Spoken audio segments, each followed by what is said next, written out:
Hey YouTube, this is Rescue Amusement Park Fan 62. Here is Amusement Park's tips and tricks. Now I just did one of these not long ago, but I want to do something unique about this. So let's get started.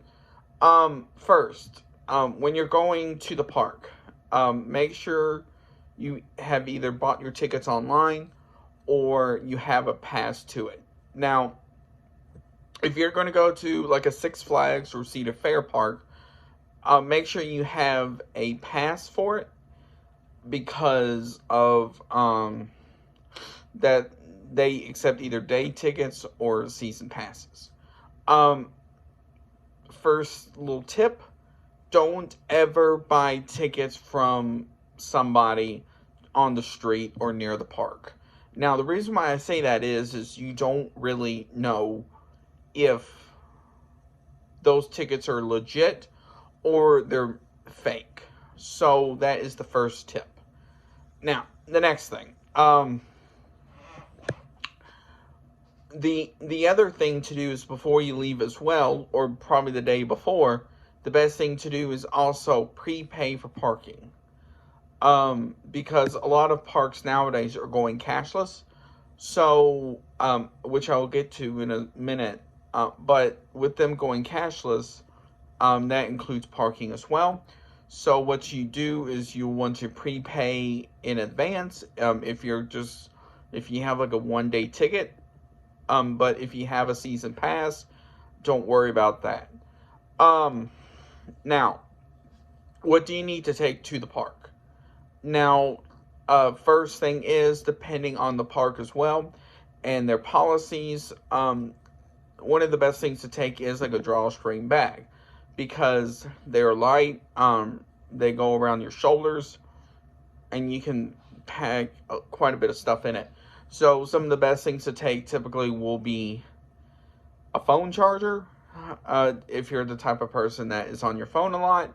Sunscreen, they do sell them at the parks, but they're usually around $5 or $6 or more. So the best thing to do is take sunscreen you can get.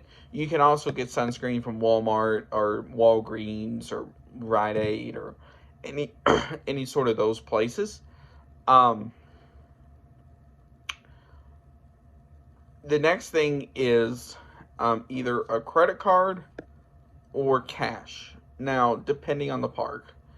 Now, if you don't have a credit card, I will get to that in a second on how to get stuff at the park. Now, the next thing is, take something like a hat and sunglasses, because especially on those really hot, sunny days, that sun can be blistering. Also, as a side tip, don't wear anything black. Black does absorb the sun fairly fast, and that will you will get very hot. Now, you get to the park. You either show your pass or you prepaid for parking. You find your space. Now, make sure everybody has everything.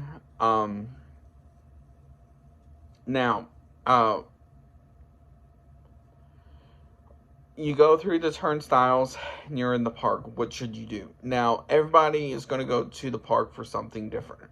So the best thing to do is to come up with a meeting point somewhere in the park to meet at a certain time for lunch or to go or something like that.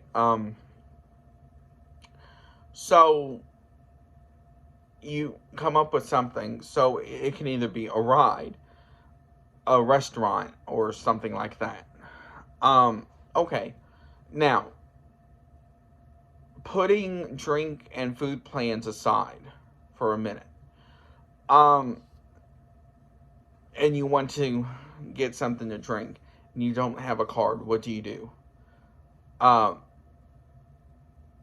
lot of parks are now going cashless.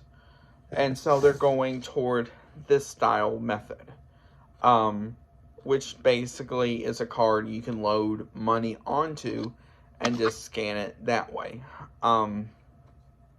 The good part about it is if you would run out or get close to running out, you can just go to a machine and put more on the card. It's not like those prepaids you find in like Walmart or Target or a grocery store where it's just like a one-time thing. You can put money on these. So, also, as a side tip as well, if the park offers it for sale, and you plan on at least drinking a lot, some parks will have like a 1-day drink plan. Some parks will do, all parks will do souvenir cups.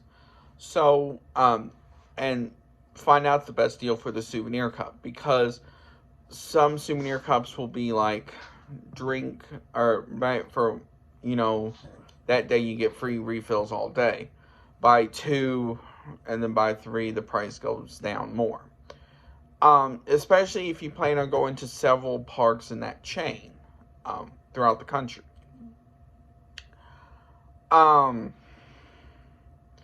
Food plans. Now, parks do offer a couple of different food plans out there. Not all of them, but some of them. They will offer a single one, a all day, excluding drink, and then Cedar Fair has put one into place this year where it includes a drink, but it is more money. So there's that. Now, if you go on something like a Saturday or a Sunday, more Saturdays, the best thing to do is get a fast pass. But depending on the day and crowd levels, those can be a lot as well. Though on not so busy days, they can be around $40 or $50, and then on busy days they can be in the hundreds. So it just depends on when you go. Now the last thing is keep an eye on the weather. That is one of the biggest things, is you just don't really know what the weather is going to do on a daily basis or even hourly. So keep an eye on the weather. So if you have something like an iPhone or an Android, they both come standard with a weather app. You can also download other weather apps as well, and just keep an eye on that. There will sometimes be like pop-up thunderstorms and stuff like that. So, just keep an eye on the weather. Also, if you have small kids, look at the park's policy as far as stuff like floaties or personal floating devices. Stuff, you can get in the pool section at Walmart. Stuff like that. Is because those prices will vary as well. If you don't see anything about it, it does not hurt to call the park and ask, and just be like, hey, I have a 3-year-old kid who wants to bring his own floaties. Is that okay? And they will either say something in the ballpark of, yes, that is fine. No, it's not. It just depends on that.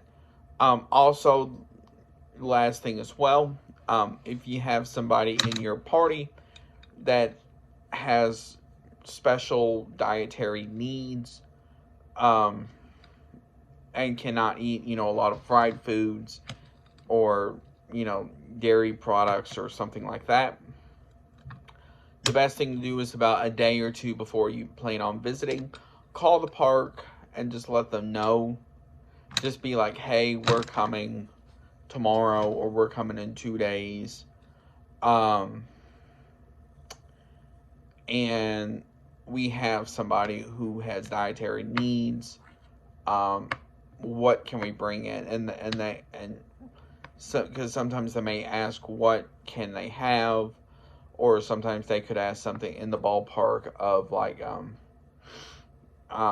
we bring this and in, and typically parks are okay with that, but it just depends on the park.